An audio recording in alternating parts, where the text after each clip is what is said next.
This fall I attempted my very first DIY tarp build, and very shortly afterwards took it on a week-long mule deer hunting trip in Colorado to provide shelter over my hammock. Being the first attempt, don't take this as a guide as a perfect example with which to follow. There are likely things I did which weren't refined or ideal, but the end product turned out alright. The design for a square tarp is very simple, making it ideal for a first DIY gear sewing project. Square tarps are also very versatile and can be used for hammocks or ground setups. Since a roll of fabric is roughly 4.5 feet wide, you can take a 6-yard piece of fabric, cut it in half, sew together down the ridgeline, and you have your square.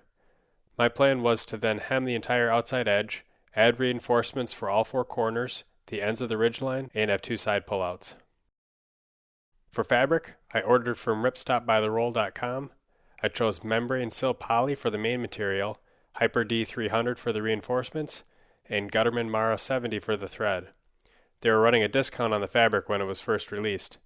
As you can see, the membrane sil poly is a lighter weight fabric. It isn't as strong as sil nylon, but like other polyester-based fabrics, it doesn't sag when wet like nylon, and it has better UV resistance. I wasn't trying to make a bomb-proof tarp here, just something that was lightweight for 3-season use.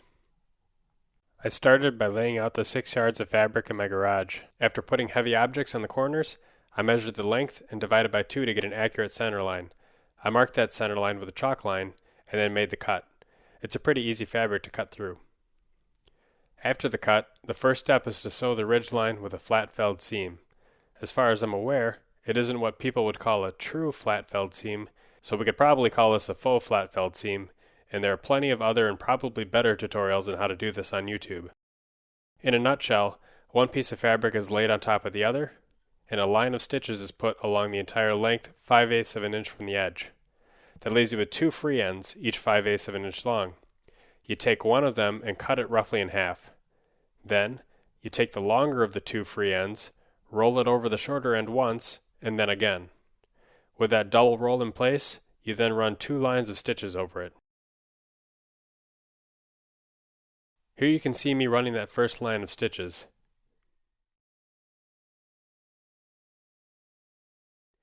And now, here I'm sewing the second stitch on that double rolled fabric. This was one of the more challenging parts because you have to make sure the fabric is staying taut and not sliding around on you. Once that second line of stitches is in place though, the third line is a breeze.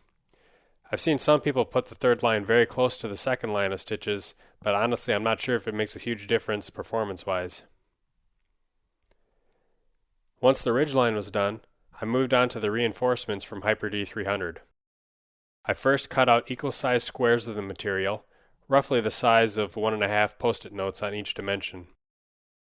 Then I took each of those squares and I just sewed them into triangles with a stitch on both of the shorter sides. I ran a single line of stitches on the long side of that first triangle to hold it in place on the corner.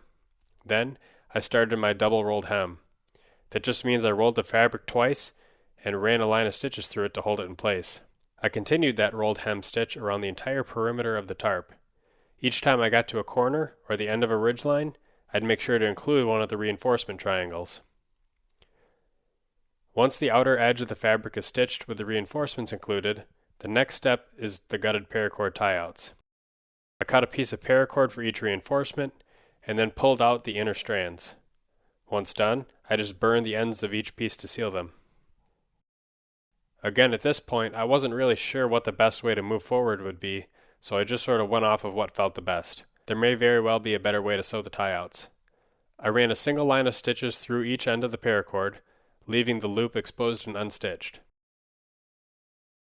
Once those 2 initial lines were in place, I started adding a bunch of lines perpendicular to them, making sure that those lines of stitches also ran through the paracord.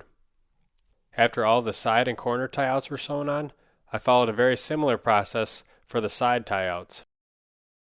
The triangles were just a little bit smaller for these.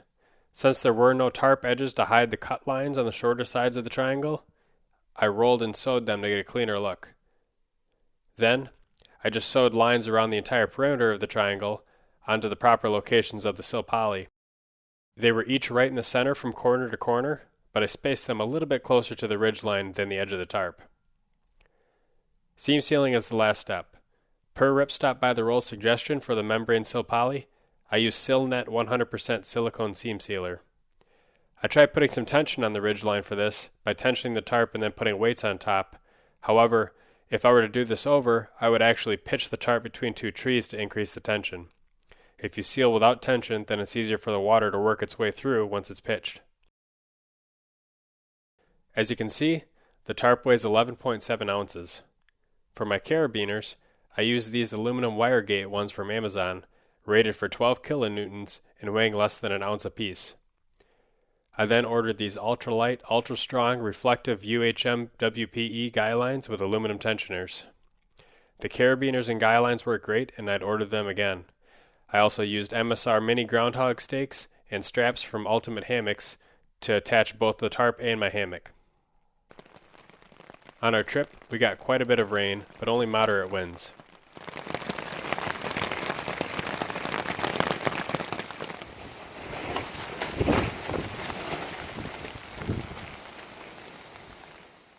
I found that I much preferred the tarp in a diamond configuration than a square one. When pitched as a square, I didn't have as much space under the tarp, and I'd get dripped on every now and then from my poor seam sealing job in the heavy rain. When pitched as a diamond, I was able to stay dry, use fewer guy lines, and get better coverage and more headroom. With enough trees around, I was even able to take the two tie-outs in the center of the tarp and tie them up overhead, creating even more space underneath the tarp. Overall, it was a good first tarp project. If you're considering whether to buy a cheaper tarp or build your own, I can say it's certainly going to be easier to just buy one, so you might be better off going that route. But if you're considering one made from a more expensive material, it might be worth looking into making your own if you have the time, because you'll save on the labor costs that go into the tarp. If you have any other questions, please leave them in the comments section down below. Thanks for watching.